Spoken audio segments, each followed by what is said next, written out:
Hello student, welcome back to my channel. जैसा कि आपको पता है, आप मोस्टली एग्ज़ाम्स जो देते हैं उनमें से जीके में एक टॉपिक आपको ज़रूर देखने को मिलता है। चाहे आप किसी भी स्टेट का टेट दे लो या सीजीएल का पेपर दे लो, एसएससी का पेपर दे लो, उसमें आपको ये टॉपिक्स देखने को ज़रूर मिलता है। तो सिंधु घाटी सभ्यता को आज हम शॉर्ट नोट्स में पढ़ेंगे कि आखिरकार वो होती क्या है। तो स्टार्ट करते हैं आज की क्लास। तो सिंधु घाटी सभ्यता, इसे हड़प्पा सभ्यता के नाम से भी जाना जाता है। पहली लाइन ये होगी। और ये विश्व की सबसे प्राचीन नगरीय सभ्यताओं में से एक थी। आपसे पूछा जाता है कि प्राचीन नगरीय सभ्यता कौन थी, तो हड़प्पा सभ्यता थी। इसका समय जो है 2600 ईस्वी पूर्व से 1900 ईस्वी पूर्व तक था। ठीक है। नेक्स्ट है पुरातात्विक स्थल, जिसको बोलते हैं आर्कियोलॉजिकल साइट्स। तो ये इम्पॉर्टेंट पार्ट होता है, सबसे इम्पॉर्टेंट पार्ट है आर्कियोलॉजिकल साइट। हड़प्पा सभ्यता जो कि पाकिस्तान में सबसे पहले खोजा गया स्थल था। हड़प्पा जो कि सबसे पहला खोजा गया स्थल था, आपसे पूछा जाता है। इसमें यहाँ पे ग्रेनरी भी मिली है, पक्की ईंटों के मकान भी मिले हैं। मोहनजोदड़ो से हमें क्या क्या मिला है तो देखते हैं। मोहनजोदड़ो जो कि पाकिस्तान सिंध में है, और यहाँ सबसे प्रसिद्ध स्थल जो यहाँ पे ग्रेट बाथ मिला है, सभा भवन जहाँ पे लोग बैठ के सभाएं करते थे, वो मिला है। जल निकासी की अच्छी व्यवस्था थी। कहाँ पे थी? मोहनजोदड़ो में। नेक्स्ट है लोथर। लोथर जो कि गुजरात में है। यहाँ पे डॉकयार्ड होता है, जहाँ से बंदरगाह होती थी, जहाँ से हमारा ट्रेड होता था। और ये मोस्टली ट्रेड जो था वो मेसोपोटामिया तक तो होता था, और यहाँ पे समुद्री व्यापार का एक केंद्र था। ट्रेड करते थे यहाँ से लोग। नेक्स्ट है हमारा कालीबंगन।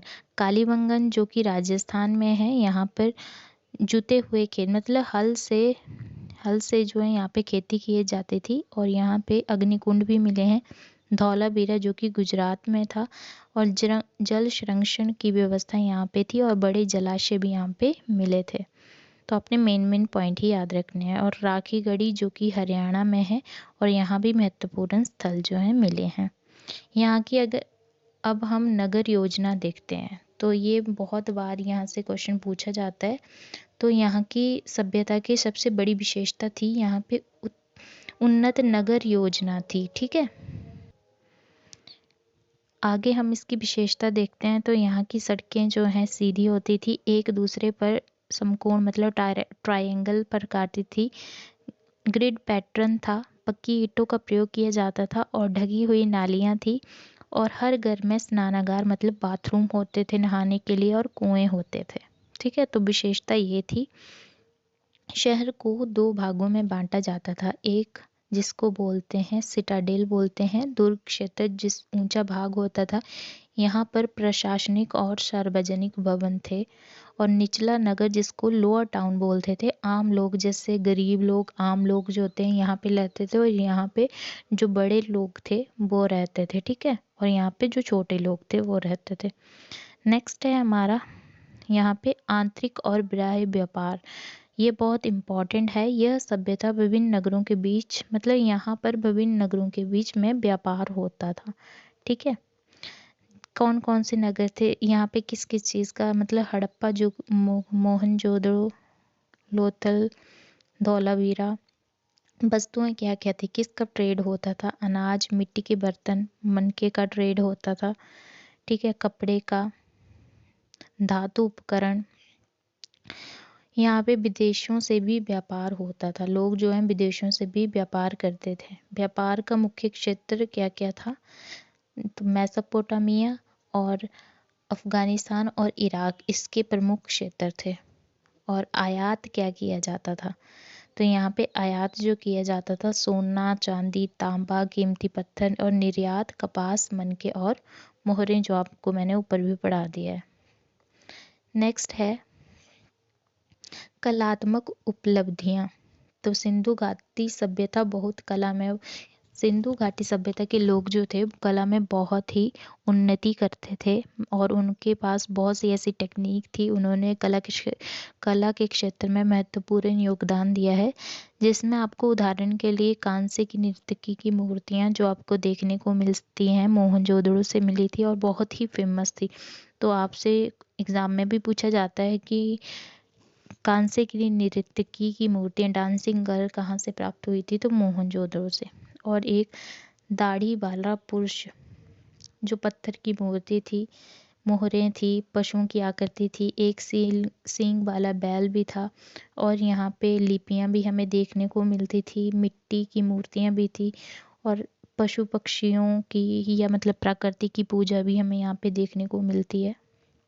नेक्स्ट है उद्योग और शिल्प, जिसको इंडस्ट्री एंड क्राफ्ट्स। यह लोग कुशल कारीगर थे।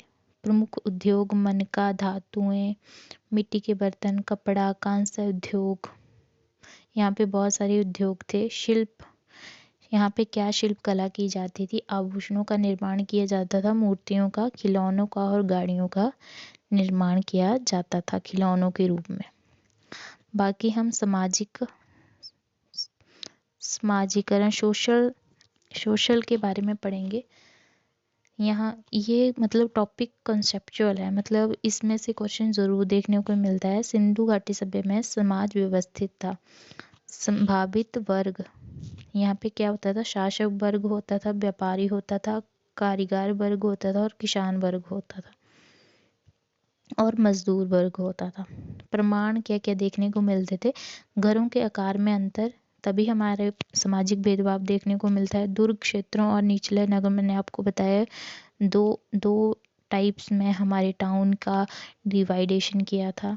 बड़े मकान छोटे मकानों से पता चलता था कि ये बड़ा है लोग हैं, ये छोटे लोग हैं, तो इसीलिए सामाजिक भेदभाव का यहाँ पे पता चलता है। और मतलब इम्पॉर्टेंट एग्ज़ाम में जो है यहाँ से जो है पर क्वेश्चन पूछे जाते हैं। तो ग्रेट बाथ सबसे पहले पूछा जाता है। महान स्नानागार कहाँ मिला? मोहनजोदड़ो। डॉक यार्ड, जिसको बंदरगाह बोलते हैं। लोथल जो कि एक ट्रेड वाली साइट थी, यहाँ से सारा व्यापार किया जाता था। ग्रीनली कहाँ से मिली थी? हड़प्पा से। और अर्बन प्लानिंग जो थी ग्रिड पैटर्न पर आधारित थी। जो सड़कें थी वो त्रिकोण पर जो नालियाँ काटती थी। फॉरेन ट्रेड मेसोपोटामिया तक होता था, मैंने आपको बताया है। और आपको ये वीडियो पसंद आई होगी तो चैनल को लाइक शेयर एंड सब्सक्राइब ज़रूर कीजिएगा। Thank you for watching.